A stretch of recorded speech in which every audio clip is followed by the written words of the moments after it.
Fala, meu querido e minha querida JavaScripter, tudo bem com vocês? Eu sou Everton Morinho e seja bem-vindo a esse canal.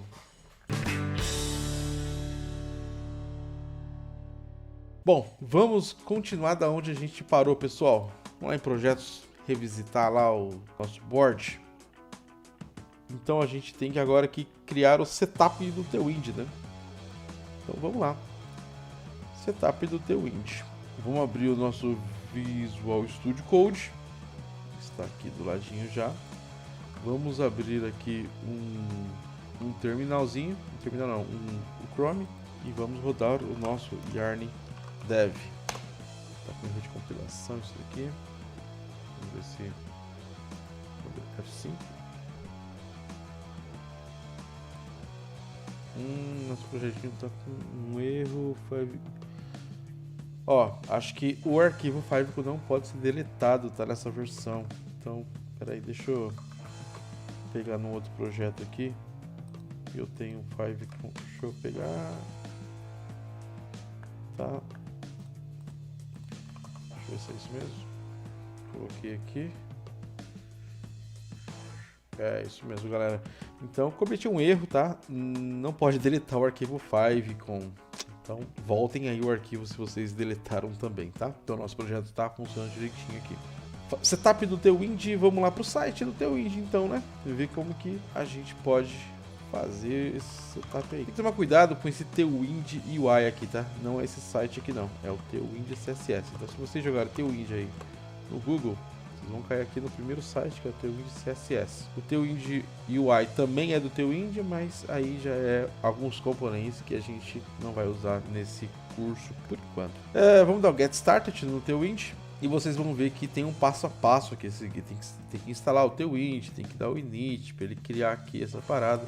Só que como a gente fez com o Next, a gente não vai precisar desse passo a passo, porque ele já fez aqui pra gente essa parte de criar o Tailwind config, de trazer aqui o push CSS e de criar aqui pra gente dentro da app o global CSS, tá? Que inclusive a gente deixou comentado, deixa eu tirar esse terminal daqui, vamos descomentar aqui esse cara, beleza? E deve ter colocado os tracejados de volta aqui no nosso site. Beleza, nosso Tailwind já está configurado. O que eu vou sugerir para vocês? Duas extensões, são elas Headwind, essa daqui mesmo, essa aqui ó, Headwind. Vocês instalam ela aí. Ela é responsável por, conforme você vai digitando as classes do Tailwind, para não ficar numa ordem aleatória, ela faz uma ordenação para as classes ficarem numa ordem semântica, tá? Então é interessante a gente ter ela. E a mais importante de todas, que é a Tailwind CSS InterLicense, para a gente poder ter aqui o help na nossa IDA de todas as classes que existem, né, no Tailwind. Senão vai ficar difícil de vocês acharem aí as classes existentes. Então instala essas duas extensões aí. Essa aqui é obrigatória, bem dizer, a outra é opcional. E vamos ver se está funcionando. Como é que a gente pode ver? Vamos colorir o fundo aqui de amarelo, só para a gente ver se está pegando aqui certinho. Então vamos aqui na div desse nosso Hello World, da nossa page, e vamos colocar uma class name. O Tailwind ele funciona com class name, tá, galera? Então todas as classes que vocês forem colocar tem que ser dentro de uma class name. Vai sujar o seu HTML? Vai! É uma discussão que eu não vou entrar, tem gente que gosta, tem gente que não gosta, mas tá tudo certo. Aqui no nosso game a gente vai usar. Então aqui é background yellow. Tem vários tons aqui de amarelo, tá vendo? Que ele já tem por padrão. A gente vai usar o que ele tem por padrão, tá? Mas se você quiser sobrescrever qualquer cor, criar a sua paleta de cores, alterar qualquer configuração do Tailwind, você consegue ali, tá, na configuração do Tailwind, mas a gente provavelmente vai usar tudo padrão mesmo, que tá ótimo. Ó, pintando de amarelo, só de salvar, a gente já viu que tá funcionando o nosso Tailwind. Bacana? Vamos ver se aquela extensão tá funcionando de ordenação. Vamos colocar aqui um parágrafo, que é um P de 2, por exemplo. Parágrafo, desculpa, um padding. Eu salvei, olha só, ele aplicou o padding aqui. E aqui a extensão pegou, né, e jogou na primeira posição o meu padding. né?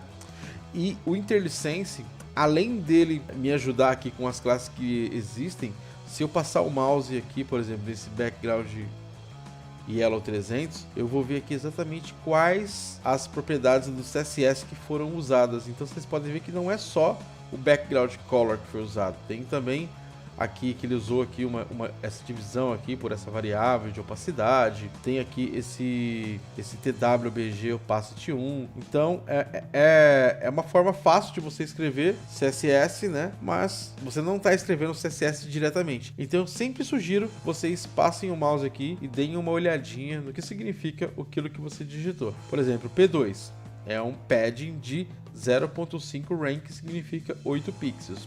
Por que 8 pixels? Porque aqui no teu Ind é quase tudo múltiplo de 4. Então, se eu coloco um P1, seria 4 pixels. Se eu coloco P2, 8 pixels. P3, 12 pixels. Para margem, mesma coisa. Para size, mesma coisa, tá? A gente vai sempre ter múltiplos de 4 pixels. Só que ele não usa pixels por padrão. Ele usa RAM. Porque no RAM você vai ter ali uma responsividade melhor, né? Se o cara já tiver um zoom na tela, se não tiver... Então, dispositivos diferentes, o RAM ele se adapta melhor. Mas aqui tem o Depara, é bacana que você já consegue ver isso aí na tela, beleza? Agora só para finalizar, vamos tirar esse tracejado, só que eu não quero perder aqui, tá vendo que esse tracejado, se a gente for lá do Global CSS, por que que tá acontecendo isso, né?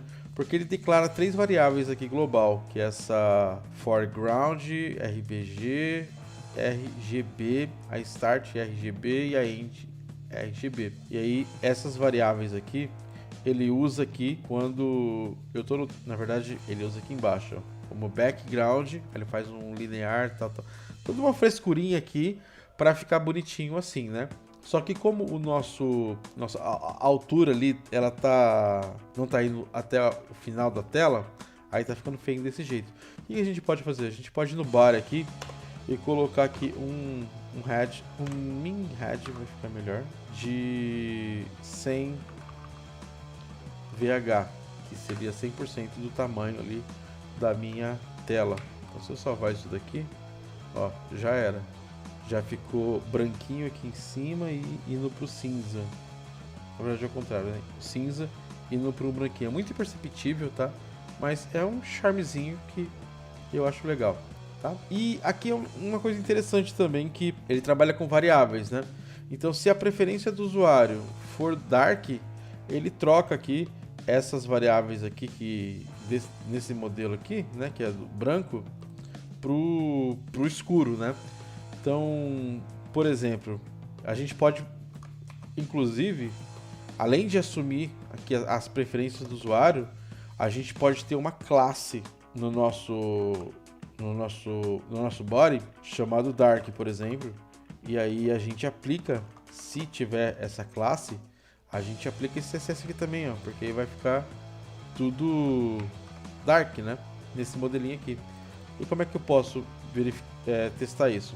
Eu posso ir lá na minha layout e chunchar, por exemplo, aqui essa classe. Vou explicar para vocês esse esquema, essa fonte aqui que ele coloca também. Vamos colocar aqui uma interpolação. E aí a gente coloca um cifrão aqui, ó, para ele poder deixar eu colocar a classe Dark aqui no finalzinho.